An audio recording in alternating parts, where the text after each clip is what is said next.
What is the difference between dispensationalism and covenant theology? If you're curious about the different ways Christians understand the Bible, especially when it comes to plans and promises, you're in the right place. Let's break down the differences between dispensationalism and covenant theology. First, let's look at covenant theology. This view sees the entire Bible as one unified story centered around Jesus Christ. It emphasizes that God's relationship with his people is based on covenants or promises that he made with them. There are several key covenants, including the one with Adam, the covenant with Israel, and the new covenant through Jesus Christ. Covenant theologians believe that these covenants are interconnected and that Jesus is the fulfillment of all these promises. They also believe that the church and Israel are essentially one people of God, united in Christ. On the other hand, dispensationalism takes a different approach. This theology divides history into distinct periods or dispensations, each with its own unique way in which God interacts with humanity. Dispensationalists identify 7 main dispensations: innocence, conscience, human government, promise, Mosaic, grace, and kingdom millennium.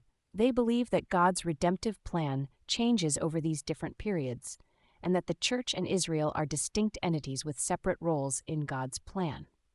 For example, dispensationalists believe that God will restore Israel as a nation and reinstitute the sacrificial system in the future. One of the biggest differences between these two theologies is their view on eschatology, or the end times. Covenant theologians are often amillennial or postmillennial, meaning they don't believe in a literal 1,000-year reign of Christ on earth. Instead, they see Christ's return as either marking the end of a spiritual millennium or occurring after the world has become significantly Christian.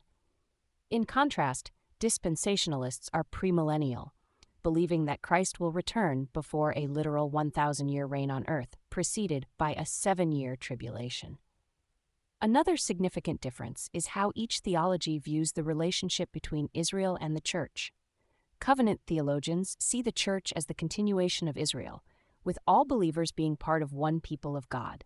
Dispensationalists, however, believe that Israel and the church are separate entities, with Israel having its own distinct future and role in God's plan. In summary, while both theologies seek to understand God's plan as revealed in the Bible, they differ significantly in how they interpret the covenants, the relationship between Israel and the church, and the end times. Covenant theology emphasizes unity and continuity, while dispensationalism highlights distinct periods and separate roles for Israel and the church. Regardless of which view you hold, the core belief in Jesus Christ and his atoning work remains the same.